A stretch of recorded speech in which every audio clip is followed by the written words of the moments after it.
어떤 노선을 길을 선택했어요. 선택하고 저는 그 선택을 존중해요. 존중하는데 그것이 매우 위험한 선택이라는 거. 본인에게도 사회에도. 그리고 지금 이렇게 하는 이 지금까지 해온 방식으로는 성공하기 매우 어렵다는 거를 얘기를 하고 싶긴 해요. 근데 대통령에게 얘기하고 싶은 생각은 없어요. 왜냐하면 이런 걸 몰라서 그 길을 선택하는 게 아니라고 보기 때문에 대통령은 나름대로 모든 것을 본인의 수준에서는 검토해서 어떤 길을 선택했어요. 근데 저는 그 선택이 실패로 끝날 거라고 봐요. 안 그래도 제가 대통령이 수사 기소 분리를 원하지 않기 때문이라는 취지로 말했는데 여기에 대한 입장 있으실지 여쭙고요. 네, 먼저 여쭤보신 부분에 대해서는 청와대와 이재명 대통령의 수사 기소 분리라는 경찰 개혁 핵심 가치에 대해서는 한 번도 흔들린 적이 없다라고 말씀을 드리고요. 특정인의 발언에 대해서는 별도 입장을 가지거나 별도 대응하지 않습니다. 저 이렇게 행복한 건 처음인데요. 네. 그러지 말고. 저는 유시민 작가가 이런 취급을 받는 게 좀 너무 굉장히 가슴이 아프거든요. 아니 유시민 작가도 뭐 비판받고 그러는 거는 뭐 너무 당연한 거고 저도 오늘 약간 좀 비판할 부분이 있거든요. 저도. 최욱도 욕 많이 먹던데 나만 욕 먹는 게 아니고. 네. 뭐 남 얘기하듯이 하고 그래요. 근데 저에 비해서는 너무 사실 거의 무장공비 취급, 내란 세력 취급, 이제 그 정도 수준으로 취급받는 게, 야 이게 저는 진짜 좀 문제가 있다. 그리고 심지어 노무현재단 이사장으로 사실은 이제 봉사한 거 아니겠습니까? 그렇죠. 그것과 관련해서도 너무 좀 무자비하게 폄훼되는 부분이 저는 굉장히 가슴이 아팠어요. 근데 이 가슴 아프다는 말하는 이런 저도 비판을 받아요. 제발 정신 차리라고. 이게 저는 좀 굉장히 가슴이 아픕니다. 왜 가슴 아파할 필요가 없어요. 왜냐하면 내가 하는 말이나 행동이나 이런 거를 나의 취지대로 내가 원래 생각했던 의도대로 사람들이 받아들여 주기를 바라는 거 또는 해석해 주기를 바라는 것 자체가 과욕이에요.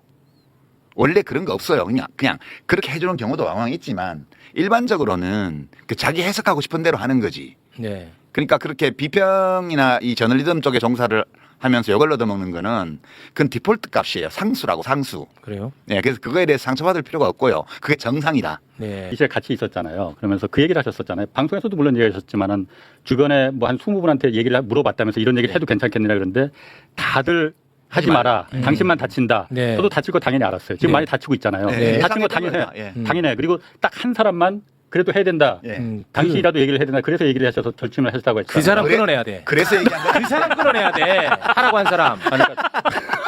그 원흉이야. 그 사람이. 나도 누군지 궁금하긴 해. 그 무조건 끊어내야 돼. 그런 아니, 사람. 성이 뭐예요? 초성이 뭐예요? 정말 너무너무 훌륭한 분이세요. 그분은. 훌륭한 분이시고 정말 마음으로 이재명 대통령이 그 악마화 되기 시작한 초기부터 이재명 대통령을 위해서 많은 활동을 하신 분이고요. 저한테 개인적으로 연락해가지고 정말 간곡하게 이재명을 도와달라고 10년 전에 저한테 말씀했던 분이에요. 그래요? 네, 그런 분인데 선생님이 힘드시더라도 대통령과 나라를 위해서 말씀해 주세요라고 유일하게 그분이 그러니까 그분은 저를 별로 안 아끼는 거죠. 그러네. 진짜.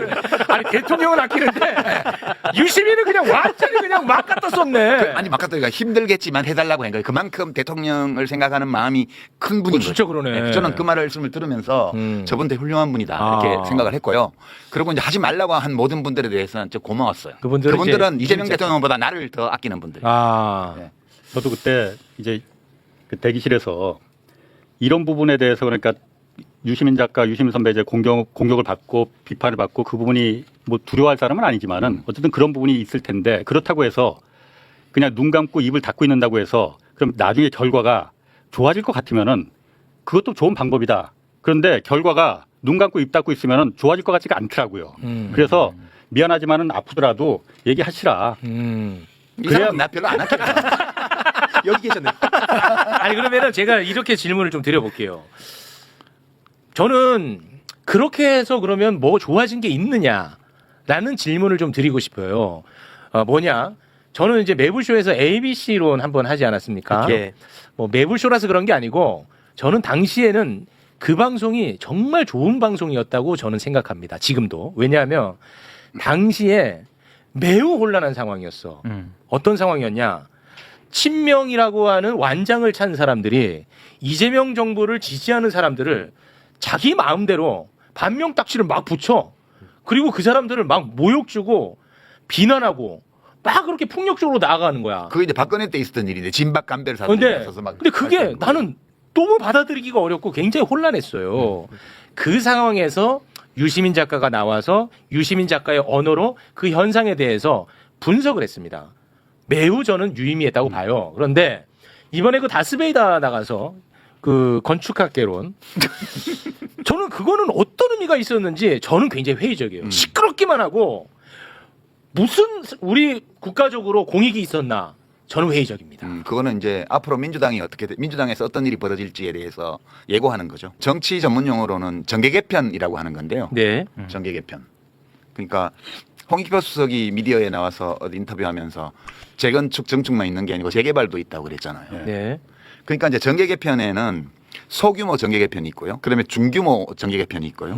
대규모 전면적인 정계 개편이 있습니다. 네. 제가 정축이라고 말하는 거는 민주당을 기초로 해서 그게 새로운 요소를 좀 붙여서 그 뭐 바르셀로나에 가면 까사바띠오라고 있습니다. 그러니까 바띠오시 집인데 다른 사람이 지은 집인데 그걸 가우디 보고 리노베이션을 해달라 그래서 가우디가 리노베이션을 한 집이거든요. 네. 그 집은 가우디가 지은 집이 아니에요. 그런데 아주 멋있는 집이 돼 있어요. 네. 그런 것처럼 원래 민주당이 이렇게 있는데 그 민주당의 다른 요소들을 붙여서 과거와는 좀 다르지만 더 멋지고 더 좋은 집을 지을 수 있죠. 이게 소규모 정계 개편이에요. 그러려면 원래 민주당에 있지 않았던 요소들을 어디서 끌어와야 되니까 다른 집 기둥 하나 뽑아온다든가 뭐 이렇게 다른 집에서 뭐 떼온다든가 이렇게 하니까 다른 집도 약간의 변화가 생기죠. 네. 두 번째 제가 재건축이라고 한 거는 그 정도가 아니고 새 집을 짓는 거예요. 재건축은. 그러면 새 집을 짓기 위해서는 기존 집을 헐어야 되고 기존 집을 헐어낸 건축 자재 중에서 일부는 버리고 일부는 쓰고 다른 데서 새로 가지고 온 거라고 섞어서 새 집을 짓는 거예요. 그것은 옛날 집과 달라요. 그것은 증축과는 달라요. 중규모의 이 정계 개편이에요. 이게. 네.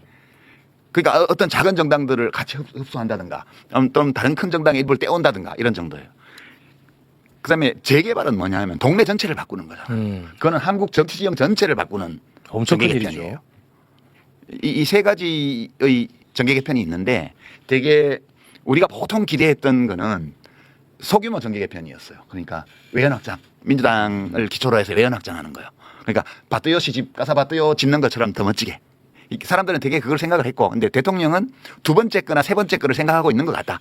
그 현실을 얘기한 거예요. 네. 제가 현실을 얘기한 거고 두 번째 거나 세 번째 거를 염두에 두고 있을 때라야 의미 있는 행위들이 쭉 나왔기 때문에 특히 이제 문재인 대통령에 대한 비하, 조롱, 공격이라든가 문조 틀레유 이렇게 묶어서 뉴스공장 심지어는 매불쇼 뭐 저 같은 이렇게 비평가까지 다 묶어서 하나의 세력으로 만든 다음에 이거를 사상적으로 도덕적으로 정치적으로 공격하는 일련의 행위가 6개월 이상 지속적으로 됐다는 거는 이것은 뭘 허무는 작업이 아니고는 상상할 수 없는 거예요. 이게 전부 다. 네. 그래서 이게 최소한 두 번째 거 재건축이거나 혹은 재개발은 더 힘든 일이죠. 네. 이런 걸 하는 것 같다고 제가 얘기를 한 거고 그러니까 이제 일부 비평가들이나 언론에서는 뭐 주인 행세한다 그랬는데 그게 아니고 저는 재개발도 할 수 있고 재건축도 할 수 있다고 봐요. 네. 증축도 물론 할 수 있고요. 그것이 사람들에게 받아들여지면 성공할 수 있어요. 그리고 시대가 요구하는 거면 의미 있을 수 있고요. 근데 지금 과연 어떤 상황인가를 보자는 거죠. 민주당이 재건축을 해야 될 정도로 문제가 많은 정당이냐. 아니거든요. 2002년도에 민주당하고는 달라요. 새정치국민회의인가 그때 뭐 후보 교체하려고 그러고 후보 뽑아놓고 그다음에 뭐 후보한테 국고보조금 들어온 거 돈도 집행 안 하고 그죠? 이런 당이 아니잖아요. 민주당은 정말 이재명 대통령을 확실하게 뒷받침했던 당이고 압도적 다수 의석을 가지고 있는 원내 제1당이고 네. 여당이잖아요. 이 당을 그렇게 그 재건축을 하지 않으면 안 된다는 그런 지지자들의 인식이 있으면 재건축해도 돼요. 해야 돼요. 근데 지금 그거 아니거든요. 그러니까 제가 얘기한 거는 재건축이나 재개발 다 할 수 있는데 그것이 필요한 상황이어야 되고 그다음에 대중들이 그 필요성을 인식하고 있을 때라야 성공할 수 있어요. 네. 근데 지금은 제가 볼 때는 재건축도 재개발도 그러니까 중규모 정계 개편도 대규모 전면적 정계 개편도 성공 못해요. 그러니까 제가 그 얘기를 하고 싶었던 거예요. 네. 대통령이 이걸 하려고 하는 것 같다. 그게 아니라면 설명할 수 없는 너무 많은 일들이 일어나고 있다. 그 판단은 아직도 유효한 거예요. 예, 저는 거의 확실하다고 생각하고 있습니다. 그렇게 이제 예. 생각하시는 거고. 제가 말하는 거는 다 가능해요. 뭐 김종대 의원 같은 경우는 지난 20년 전에 그 열린우리당 할 때 재건축 해놓고는 왜 이 재건축 못하게 하냐 비난. 유시민 씨 한번 봅시다. 그 노무현 정부가 초기에 그 대북송금 특검부터 열린우리당 창당까지 그야말로 북새통이었습니다. 이때 노무현을 만들어낸 정말 그 청락의 그 정신적 지주였던 강준만 교수가 노무현 대통령을 이제 까기 시작합니다. 네. 왜 그 강준만 씨 얘기는 재건축하냐 이거요. 압도적으로 지지해준 호남 민중의 뜻을 배신하고 그럴 때 그 강준만 교수를 제일 비판한 게 누구냐? 유시민 씨입니다.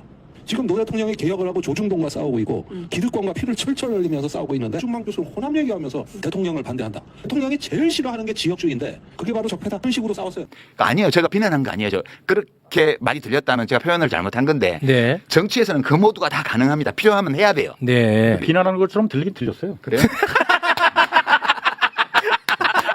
나는 그렇게 들었어. 아, 그러니까 좀 밝게 하세요. 밝게. 비난하려 했던 건 아니고 다 할 수 있는데 네. 그거는 지금 필요성을 인정 못 받을 거고 아. 입증하기 어려울 거고 그다음에 사람들이 받아들이지 않을 거고 뿐만 아니라 지금 하는 방식으로는 쉽지 않을 거다. 이룰 수 없다 그거. 그러니까 대통령도 상처받고 민주당도 엉망이 되고 진영은 폭파되고 아주 참혹한 결과로 귀착될 가능성이 매우 높기 때문에 그 점을 경고한 거지. 그거는 뭐 정치에서 그런 거 안 된다는 게 어디 있어요. 다 할 수 있는 거지. 그럼 작가님이 보시기에는 네. 지금 그게 성공할 가능성이 낮다는 거잖아요. 거의 없다고 봐요. 근데 이재명 대통령은 왜 그걸 하려고 한다고 보시는 거예요? 그것까지는 제가 아직 결론을 못 내렸어요. 저도 다른 정보가 없기 때문에 밖으로 드러난 사실들만 가지고 추론을 해내는 거거든요. 네. 그러니까 동기나 이런 것들에 대해서는 우리가 무슨 관심법을 쓸 수 없기 때문에 그거에 대해서까지는 지금 말을 못 하겠고요.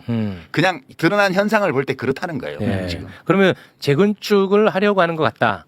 또는 뭐 재개발을 하려고 하는 것 같다. 그렇죠. 라고 이제 판단을 하셨다는 건데 그 네. 판단에 대한 오류는 없을 걸로 보시는 거죠, 지금으로는. 저는 뭐 여러 가지를 볼 때 네. 인사를 봐도 그렇고 그다음에 검찰 개혁 이 문제를 처리하는 것도 그렇고 대통령의 말 이걸 봐도 그렇고 그런 생각을 갖고 있지 않다면 나올 수 없는 것들이 너무 많아요. 아니 그러면 좀 좁혀가지고 가령 인사로 재건축 재개발을 생각하는 것 같다라고 판단할 만한 인사는 예를 들면 어떤 인사를 그렇게 생각하시는 거예요? 그거는 많은 인사들이 있죠.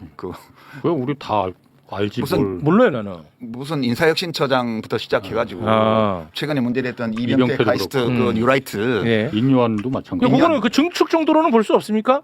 그러니까 증축 정도. 재개발일 수도 있죠. 증축하는 데는 필요 없어요. 그런 사람들이. 아니, 너무 또 그렇게. 나도 그거는 유 작가가 맞는 것 같은데 그 부분은. 아, 가만히 계세요. 우리 일을 더 키워요. 아니, 증축. 그러니까 이재명 대통령이 언제 이런 얘기를 한 적이 있어요.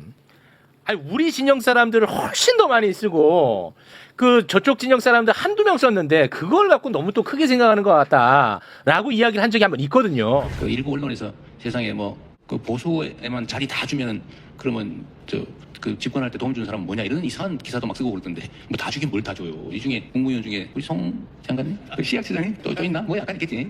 중간 좀 그런 억지가 아니고 대체적으로 이 주류적 입장 이건 다 유지를 하고 근본적인 가치와 원칙 기준을 다 유지하는데 이것만 가지고는 안 된다는 거예요. 그래서 가급적이면 그게 훼손되지 않는 범위 내에서는 넓게. 인재도 넓게, 운동장도 넓게 이렇게 써야 된다. 인사를 이쪽 민주당 쪽 계열 사람들을 압도적으로 다 썼죠. 그럴 수밖에 없죠. 민주당 소속의 대통령인데. 네. 그리고 일부를 저쪽에서 데리고 왔잖아요. 네. 근데 데리고 온 사람들 중에 원만하게 안착된 사람도 많고요. 네.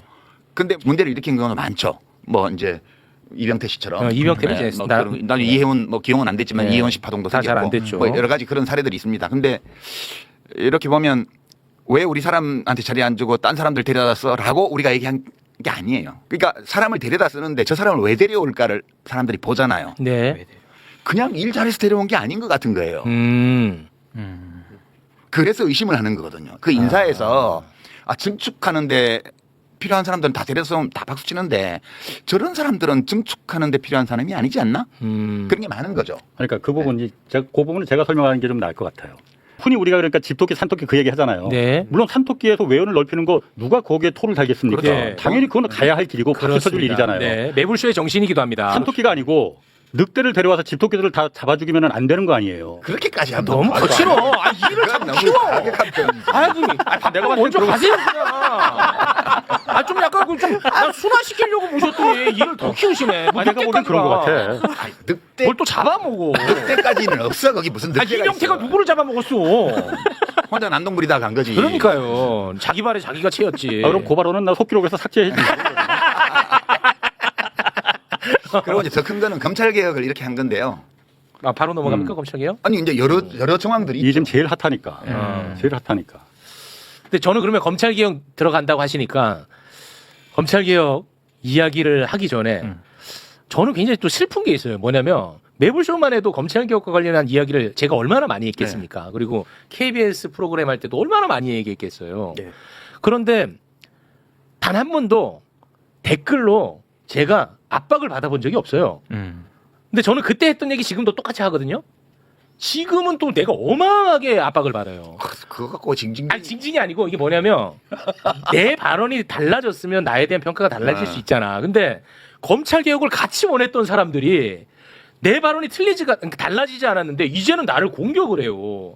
난 이게 좀 혼란하다. 아니 검찰 개혁을 원하지 않는 사람들이 많잖아요 이미 그건 공개적으로. 뭐 예를 들어서 국민의힘 진영이라든지 이런 분들 말고 이쪽에서도 이재명 대통령 지지한다고 하는 사람들 중에서도 예. 많잖아요 지금. 원래 그렇지 않았다는 얘기를 하는 거예요. 그렇지. 지금. 왜 그러냐면 그 사람들은 대통령이 원치 않는다는 걸 알기 때문에. 예? 그렇게 튀어요? 예. 대통령이 지금 검찰 개혁이 1년이 넘도록 안 이루어진 이유는 대통령이 수사기소의 완전 분리를 원하지 않기 때문에 이렇게 된 거예요. 우리가 이제 그 결론을 내려야 될 때가 이미 지났어요. 대통령은 뭐 하려고 그러는데 뭐 밑에 사람들이 뭐 법무부 장관이 어쨌다 민정수석이 했다 이런 거는 초기에 이 사실을 직시하기가 너무 두렵기 때문에 사람들이 진짜 똑바로 안 보려고 이제 안경 껴야 제대로 보이는데 안경 벗고 본다든가 이렇게 해가지고 굳이 그걸 외면해 온 거예요 지금까지. 대통령이 원치 않았기 때문에 여기까지 온 거고 그거 말고는 다른 설명 방법이 있을 수가 없어요 지금. 그렇기 때문에 대통령이 이걸 원치 않다고 확신하는 사람들이 이 미디어 공론장에서도 이제 지금 보안수사권이라는 이름으로 검찰의 수사권을 남기는 걸 계속 본격적으로 옹호하고 있고 지금 그 사실을 우리가 직시하고 현실로 받아들여야 된다고 저는 생각을 하는 거죠. 근데 어떻게 받아들여요? 그러니까요. 그거를 이미 대선 전에 이재명 대통령 후보 시절 때부터 본인이 검찰로부터 엄청난 피해를 받았잖아요. 예. 그래서 검찰 개혁을 주창을 해왔고 그렇죠. 공약으로 내걸었고 예. 근데 유 작가님이 보시기에는 이재명 대통령 생각이 바뀐 건지 아니면 뭐 원래 의지가 원래부터? 없다고 보시는 건지. 그것까지는 안 따질게요. 그러니까 네. 생각이 없으면서 공약을 그렇게 한 건지 네. 공약은 진심으로 했는데 대통령이 되고 나서 생각이 바뀐 건지는 제가 안 따질게요. 네. 그러나 대통령이 취임하고 나서 1년 동안 이루어진 일을 보면 두 차례의 입법 예고는 대통령 승인 없이는 나올 수 없어요. 그거는 우리가 무슨 그렇지. 왜 이래? 왜 모르는 척하는 거야? 그거는 대통령이 시킨 거예요, 다. 저는 그 외에는 다른 설명이 있을 수 없고요. 그리고 이제 여론에 너무 밀리니까 3월달에 공소청 중수청법은 손을 과감하게 봐가지고 내보냈어요. 근데 대통령이 이거를 내가 여론을 받아들여서 잘했구나 이렇게 판단을 하는 게 아니고 내 마음대로 못했어, 내가 졌어 이렇게 판단한 것 같아요. 그러니까 지금 국무총리실에서 TF를 만들어서 1년 동안 뭐 돈을 17억인가 뭐 쓰고 해놓고는 정부 안도 안 내고 지금 접었습니다. 당연히 대통령이 이거 해야 된다고 판단하면 정부안을 내게 하죠. 정부안을 못 내게 했어요. 이것도 저는 대통령이 못 내게 한 거라고 봐요. 그리고 지금도 일부 의원들이 오늘 뭐 일부 살려놓는 네. 소위 보안수사권이라는 완전 이름으로 폐지에 대해서 수사권 반대하는. 일부를 검찰에 남겨놓는 법 개정안도 냈고요. 네. 기자회견도 하고 이 모든 일들이 다 대통령의 생각을 알기 때문에 하는 일이라고 저는 생각을 해요. 그렇게 보신다는 네. 거죠. 근데 아까 우리 기자님 때문에 요거는 좀 바로잡고 가야 될 것 같은데 대통령 취임하기 전에 이재명 대통령이 검찰 개혁과 관련한 발언을 제가 몇 가지 이렇게 또 찾아봤는데 네. 경찰에게만 수사권을 줘서는 안 된다. 그 부분에 대한 우려의 목소리는 냈던 적이 있습니다. 있어요. 그런 적은 있어요. 예, 네. 있었어요. 네, 그거는 조금 바로잡을 필요가 있을 것 같아서. 그 말이 맞다면은 지금 어제 오늘 일어나는 그 민주당에서 법사위에 속한 민주당 의원들이 지금 한 2명이 공식적으로 보안수사권 폐지에 대해서 반대한다. 이거 통과되면 안 된다라는 의견을 공개적으로 냈잖아요. 네. 법사위 구성으로 보면은 그렇게 되면 보안수사권 폐지라는 검찰 개혁안이 통과될 수가 없거든요. 지금 그러니까 물리적으로. 그러니까 그런 얘기들은 이제 우리가 언론을 통해서 다 알 수 있는데 제가 이제 중시하는 거 이런 거예요. 대통령이 수사권을 일부 검찰에 남겨놓는 게 좋겠다는 판단을 할 수 있다고 봐요. 저는. 네. 판단할 수 있죠. 네. 그거는 견해 차이가 있을 수 그럴 있어요. 수 있죠. 네. 근데 공약은 완전 수사기소 완전 분리로 공약을 2022년 대선 때도 했고 질 때도 했고 이번에 이길 때도 했어요. 그렇지만 대통령이 되고 나서 상황을 보니 그게 경찰에 너무 비대해지고 이게 다른 견제 수단이 별로 없고 그러니까 네. 일부라도 이런 이유로 남겼으면 좋겠다는 판단을 할 수 있다고 봐요. 저는. 그렇습니다. 네. 그러면 어떻게 해야 되냐 하면 국민들한테 양해를 구해야 돼요. 나와서 사실 이 문제는 제가 이렇게 공약을 했는데 와서 보니 이러이러한 문제들이 있어서 이런 조건을 달아서 이렇게 하는 게 좋을 것 같습니다. 라고 본인이 책임성 있게 이거를 풀었어야 돼요. 근데 지금 대통령이 어떻게 했냐면 비슷한 얘기 하지 않았나요? 예. 법무부 장관 시키고 총리 시키고 그렇게 지금까지 해왔어요. 대통령은 마키아벨리적으로 이 문제를 처리해서요. 욕먹을 일은 밑에 사람을 시켜라. 이게 막 군주론에 나오는 얘기잖아요. 그다음에 인기를 얻을 일은 내가 해라. 그런 게 다 나옵니다. 그러니까 그거는 근데 정말 인쇄 매체조차도 없던 그 옛날의 통치술이고 지금 이 시대에는 맞지 않아요. 이것이 다 그 재건축 또는 재개발과도 관련성이 있을 수 있다. 이게 저는 그렇게 봐요. 작가님, 오늘 방송 이제 방송이 나간 이후에 이 방송이 어떻게 우리 사회에 영향을 끼치기를 바라고 하시는 말씀들이에요. 이 모든 말씀이. 이 모든 얘기는 예. 현실을 직시하자는 거예요. 그러니까 이제 이재명 대통령의 베스트셀러 중에 제목이 결국은 국민이 합니다라는 책이 있습니다. 네. 결국은 국민이 해요. 저는 대통령이 매우 잘못된 판단을 하고 있고 본인에게도 해가 되고 나라에도 좋지 않은 방식으로 행동하고 있다고 보는데 이 사실을 사실로 받아들이고 그리고 대처해야지만 결국은 국민이 뭔가를 할 수 있어요. 이 검찰개혁을 완성하는 문제라든가 또는 우리의 정치를 좀 더 합리적인 방향으로 이제 정당들을 발전시켜 나가는 문제라든가 이런 것들을 바람직한 방향으로 하기 위해서는 시민들이 지금 벌어지고 있는 이 모든 일들이 무엇이며 왜 일어나는 거에 대해서 있는 그대로 볼 때에만 저는 그게 가능하다고 생각해요. 그러니까 우리 작가님이 보실 때 이재명 대통령이 잘못된 길로 가고 있는 것 같다. 근데 아니 잘못된 길이라고 안 할게요. 그러면 이재명 대통령은